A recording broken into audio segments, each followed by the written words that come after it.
Good morning, ladies and gentlemen. Here we are. It is cold. Golly, is it cold. Like, this is like a once in a decade cold snap here in East Tennessee. The low tonight or today or yesterday morning or today's morning, I don't know how that works. The low, when we got to the boat ramp, it was 19 degrees. So yeah, it's that kind of cold outside. It's the kind of cold where the water's 44, where there's ice in your guides, where you can see your breath and everything that has any kind of water on it starts to freeze. But we're out here because these are the kind of days that they eat, you know, especially on lakes like this. We're on a little hollow reservoir near the house. I say little, it's one of the biggest ones around the house. You guys probably recognize it from the background and the boat ramp and all that. But we're out here today. We're going to see what we can get done. I got my good buddy, Mr. Michael Scarantino. He's down there. How's it going, everyone? Getting tied on. Getting ready to rock and roll, but we're just going to ease around today. I have a kayak tournament here next week, so we're going to kind of ease around to a few different spots that I know that I can get to in a kayak. We're going to take our time. We're going to see what we can piece together because it's looking like we're going to have a little warming trend in the middle of the week, and by warming I mean the highs are going to be in the 40s, and then it's going to bottom back out next weekend. And so I just want to ease around here. I kind of want to fish some different things, fish a Fritz side, fish a stunner, and just yeah, see what I can figure out today. But yeah, I'm glad you guys are here. I'm glad you guys have chose to click on this video. I appreciate you guys doing that. But without further ado, I'm going to shut up. I'm going to try to get warmed up, and we're going to go see if we can catch some fish.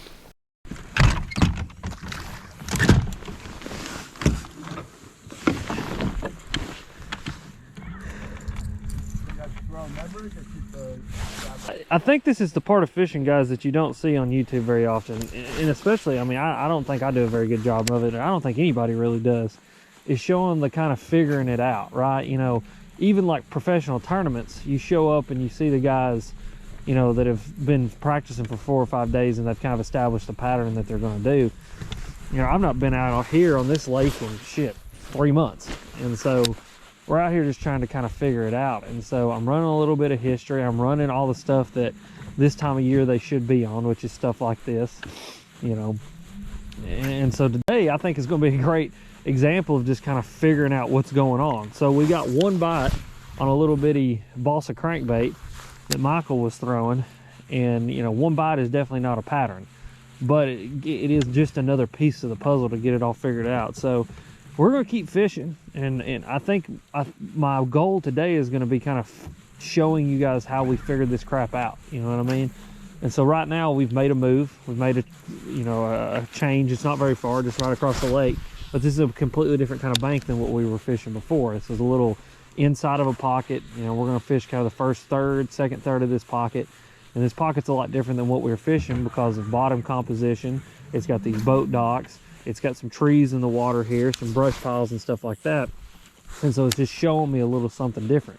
And if we get a bite in here, that's something I can kind of add to the tally in my head to help me start piecing together the puzzle of actually how to catch these fish. So I don't know, we're gonna move around a lot today. We're gonna try to stay as close to boat ramps as we possibly can, though, because you know, I am gonna be in a kayak tournament. I can't just up and run 20 minutes up the lake from a boat ramp, but we're going to move around the lake quite a bit and just be close to boat ramps and try to figure this bite out today and really kind of key in on what I need to be keyed in on when I do fish this tournament next week. What's funny is I caught him one day. I remember I got the ice out of my guides like that, and I stopped reeling, and when I picked the rod back up, he had it. And you weren't even moving? No. He just must have been following it or something, or saw it and just swam up and got it.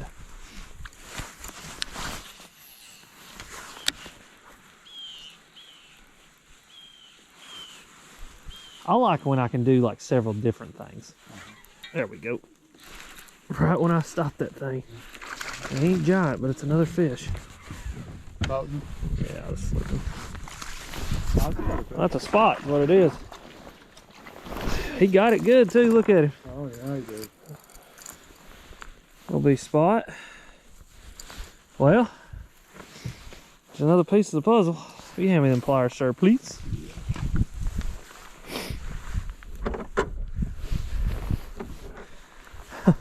That was funny. I slowed that thing down, man, and he ate it. Ain't a giant. Huh? Did you stop? Not really. I mean, I wouldn't say like I straight up stopped it, but I just kind of slowed it down and he loaded up on it. You know what I mean? Mm-hmm. Which that's funny. That spot is on this little bit deeper bank, which isn't surprising. I mean, hell, if we can do that. This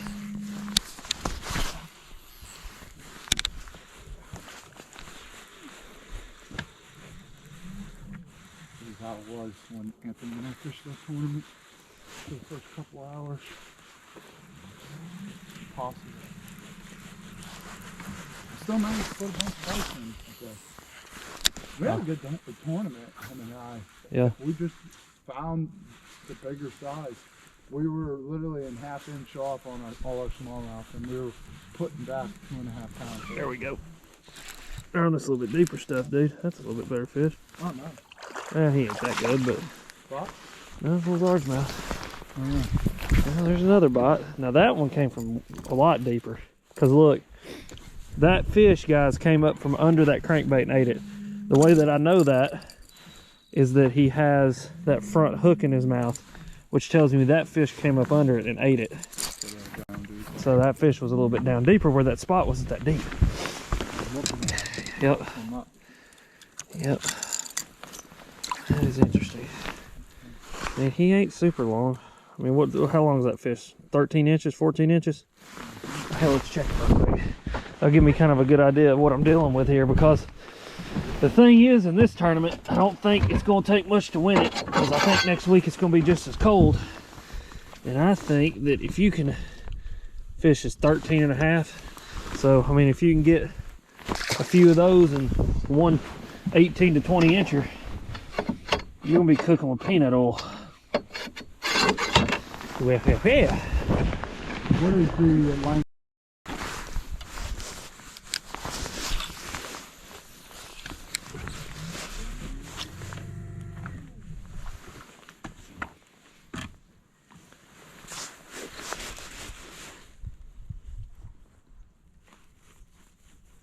And it's got that max on. Uh-huh.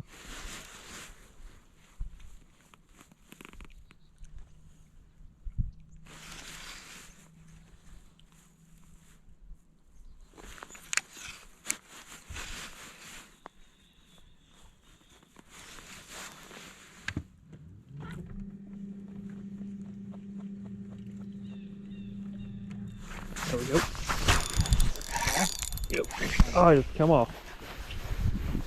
Well, there was one.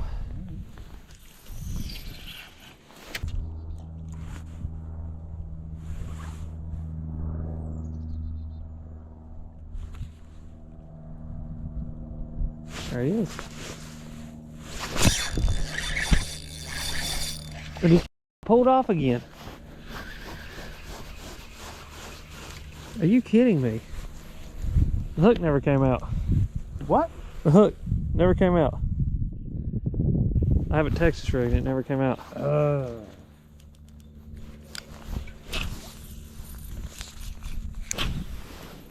Yep. That's a big meal? No. I said, I'll take you out to dinner and I'll show you my wiener. Yeah. And Michael said, that's a big meal? I said, no.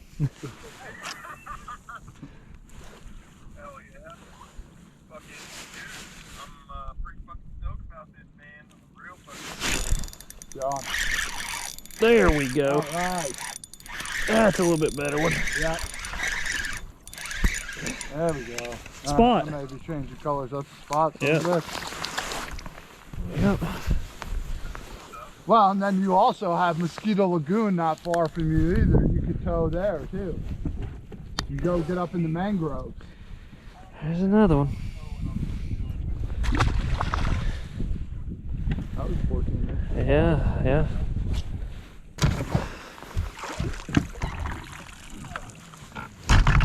We're gonna move to a completely different part of the lake. Now, obviously in the kayak tournament, the only way that I can do that is to load the kayak up and drive.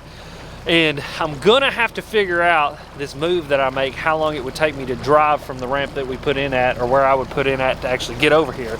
So that's gonna be a time issue, but I want to go over here to this completely different part of the lake because there's a ramp over here that I could put in at, and if the bite's better over here, then obviously that's where I want to be. But this is very promising here. This is obviously added to the list of things that I'm going to do in this tournament if tournament day gets here and it's not completely different conditions, which knowing East Tennessee in the wintertime, it's probably going to be completely different conditions. But that was a good bite. I mean, it was a good pattern. You know, obviously they're eating crawdads. I unfortunately broke off the one crankbait that I had in the color that they were eating, but then they started eating that Ned rig too, and the wind stopped blowing. So like I said earlier, you know, with the wind not blowing, it may get a lot tougher because these fish are going to move deeper. They're going to get a lot harder to catch. But this place that we're going to go check out, and this is what we're about to go look at, is a lot deeper area of the lake. It's just a lot more straight up and down styles of bank, and so that may help us in the long run in getting a bite. But yeah, we're gonna make a little move. It's probably gonna be about a 5-6 minute run,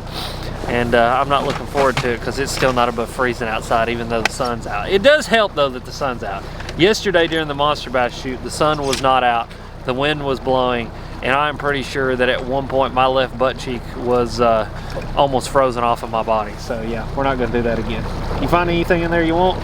I'm thinking if we're gonna go fish some deeper drop-offs, I might want to look for something with a little bit bigger bill? Yeah. I think that's a good idea.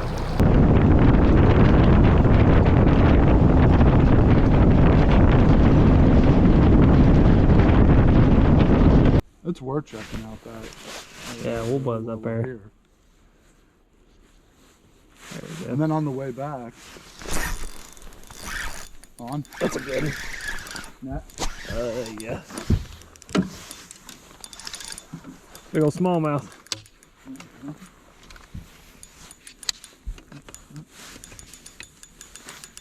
That's tricky. Oh, She took flight, didn't she? oh yeah. There you go, buddy. Heck yeah. There you go, dude. That's a nice little fish. Oh yeah. It's the best one we've caught all day right there. That fish came out about 22 foot of water too. How far off did he hit? He hit it right under the bank, or right under the boat. There we go. Yeah, that's a nice one. We were just saying that it's a little bit slower over here, but they may just be a little bit deeper. There's zero wind now, guys. Like zero wind.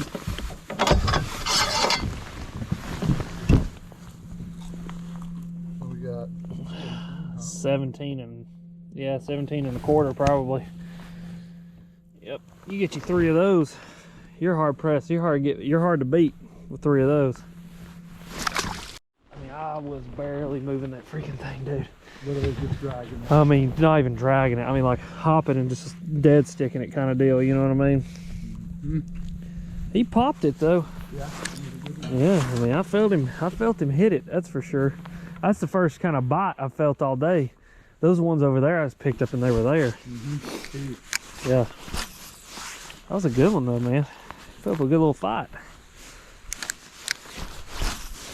They do get deep at times, But that's exactly what I said. Mm-hmm. Out off these banks, sun's come out, wind's gone away.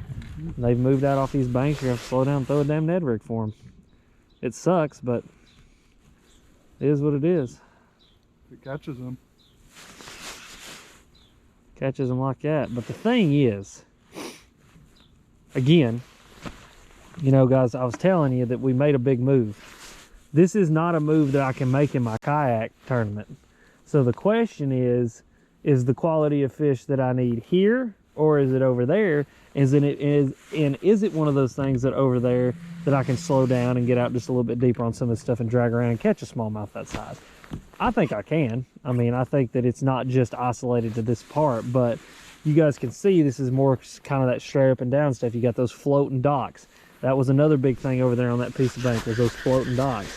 So now the question is going to be, do I come here because there's more floating docks, there's more of this stuff that obviously these fish are going to want to be around, or do I go over there and do I just fish that one productive stretch really, really good and try to get my limit in the boat during tournament day? I don't know. I guess that's what separates the winners from the losers right there, right? when you start determining that stuff. I don't know though. I mean, this is good stuff. I mean, it's all good stuff. I think it'll be one of those things that. I don't think there's not a kicker in the other. I take my picture. I look really good. I think it's gonna be one of those things that, you know, I don't know. I guess it's where I feel more confident, but I feel really confident in both these spots. So I don't know what we're gonna do here. I hope that ain't a freaking dot cable.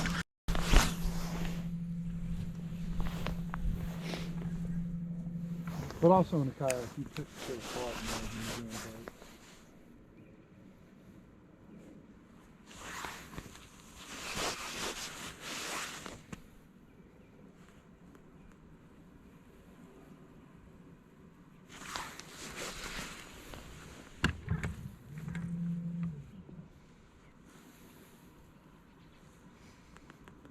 There we go.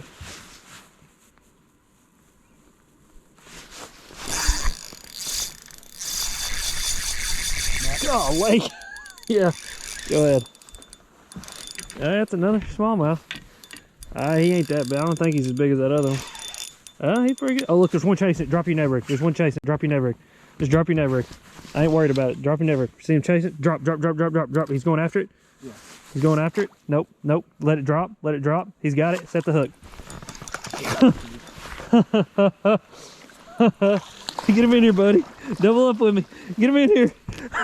Wow, dude, is that awesome or what? Heck yeah. That's awesome, man. Hey, that is good crap, dude. That's good crap. Fish bump. Well, hey. That's some nice. We may have answered the question here where we need to be at on the lake, because, I mean, that's two good ones right there. And if they going to eat that Ned rig, I can do that. Mm-hmm. Hey, that's fun crap, dude. That means there's more here. That's awesome, dude. Good work, man. Dude. That was cool, wasn't it? Awesome. That's fun crap, dude. That is fun crap. Dude, that was freaking awesome. freaking wicked, wasn't it? That was fun, man. I said, drop it down there. I said, you see him? You said, yeah. And about that time, that smallmouth was like, oh, there he is.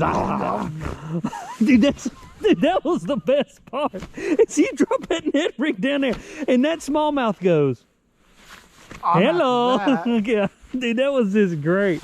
Yeah. 20 fish. Yeah.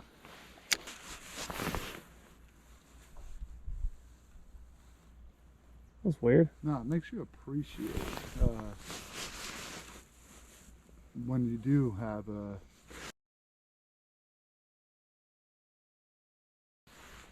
Can't do it. Here we go. Yep. Yeah, that's a better one. Oh, jump.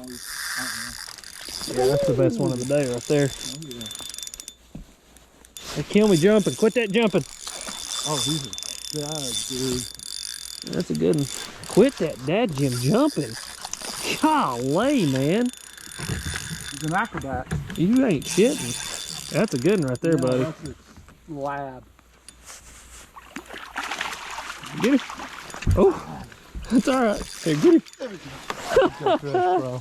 Thank you, buddy. That's a good fish. Thank you. That is a good one. Now, that's the kind. That'll win. That's what we're looking for right there. Boy, that's a kicker.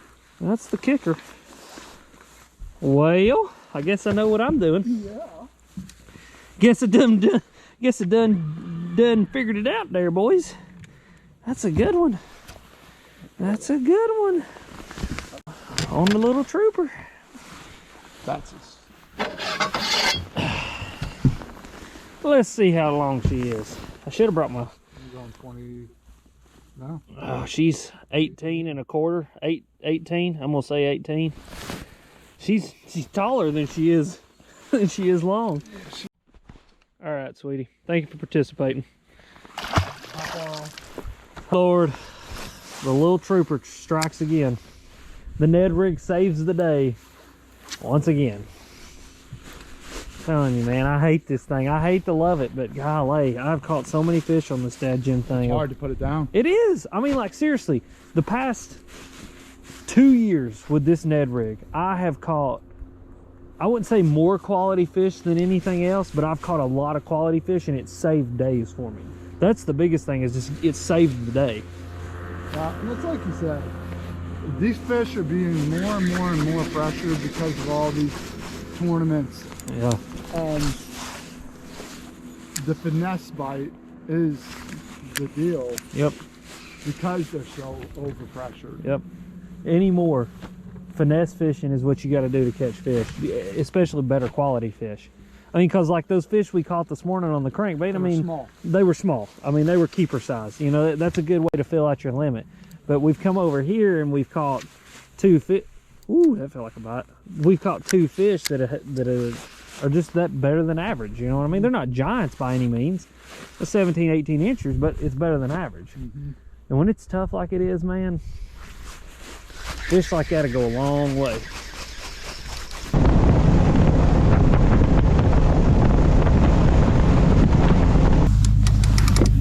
All right, you good? Good.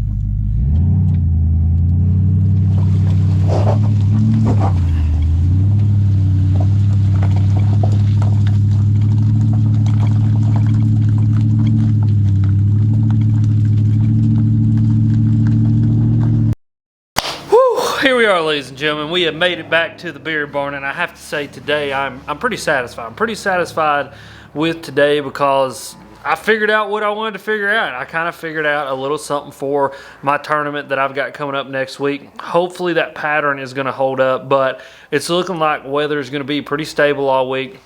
Pretty much like what we got going on, but then next weekend on Saturday, those temperatures are going to drop. We're going to have a little bit of a front move in, but honestly, if those fish were there today in the depth range that they were at, the only thing that can really change is they either stay there or they move up and they get a little bit shallower and they start eating stuff like the crankbait and the jerkbait, and I don't have to whip out the Ned rig. But the Ned rig saved the day today, and that's what I want to talk about. I want to talk about what I was throwing it on to catch the fish that I did today, because I feel like today's video was a pretty good explanation of how I break down a body of water, or how I kind of put the pieces of the puzzle together to put fish in the boat. But first few fish of the morning came on this bad boy right here. This is the Berkley Fritz side crankbait. It is a flat-sided crankbait. That one is the orange crawl color, the real crawl color, the special crawl color. I'm not really sure the name, but it's just pretty much an orange crawl, dark back, a little bit deeper diving one, as you guys can see here. Love this thing in the winter, not only because it is a flat-sided crankbait, but because it is a slow float, so you can bounce this thing off a piece of cover and stop reeling it, and it'll just kind of hang there. And I think a lot of times in the winter, especially when you're dealing with fish that are living in 43, 44 degree water, you know, having that thing stop in front of their face like that can be huge. So I was throwing that on a 7-foot medium moderate fast action Abu Garcia winch. Had that paired up with an ALF and some 12-pound 100% trilene fluorocarbon. And then the bait that got the most bites today, got the biggest bites today, and the thing that kind of saved today was the Berkley Max Scent Little Trooper. This thing has turned into my favorite Ned rig bait. I love it. It's a little bit smaller. It's a little bit less bulky. It's just that kind of hyper-realistic crawl look with the little claws, with the little arms, the little antenna. And I mean, this thing gets work done. So that's what caught all of the big fish that we caught today. I was throwing that on a little hand-poured, custom-made 3/16 ounce head, some 10-pound fluorocarbon for a leader, and then a 20-pound main line on my 7-foot medium fast action Veritas PLX with a 300 size Zeta. And that is what got all the work done that we put in today. And today was a strange bite. I mean, I kind of talked through it with you guys. You know, they were being slow. They were kind of just being grumpy. They were being a little more lethargic.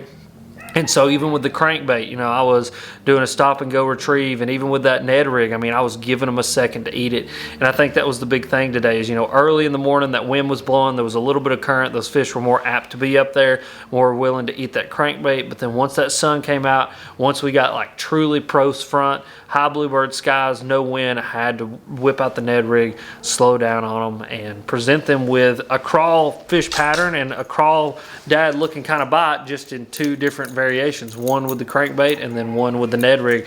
And I think that was the big thing. I think all those fish were feeding on crawdad, and I think this time of year, especially on these highland reservoirs, that these fish get so focused in on crawdads because it's the easiest, most, you know, nutrient dense and protein dense meal that they can get their hands on, and they don't have to get their hands on, get their little fins on, get their mouths on, really.